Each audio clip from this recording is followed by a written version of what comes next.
Sir, আমরা হাল্ককে নিয়ে বড় বিপদে আছি। সে দৌড়ালে ভূমিকম্প অ্যালার্ট চালু হয়। বেডে শুইলে বেডে ভেঙে যায়, ট্যাঙ্কের পাশ দিয়ে গেলে ট্যাঙ্ক ভয়ে তাকে সালাম দেয়, অন্যান্য গাড়ি তাকে দেখলে মাপ চায়।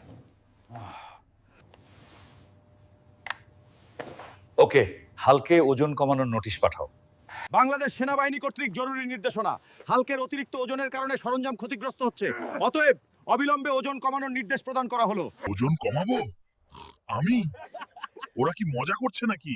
হালকের ডায়েট প্ল্যান: সকালে 2টা সিদ্ধ ডিম, দুপুরে 1 কাপ ভাত এবং রাতে 2টা রুটি। এর বাইরে সে কিচ্ছু খাবে না। এটা ডায়েট নাকি যুদ্ধবন্দির খাবার? হাল্ক 2টা ডিম সেদ্ধ না, হাল্ক ডিমের খামার খায়। নিয়ে যাও, এসব ডিমের হান্টি নিয়ে আসো।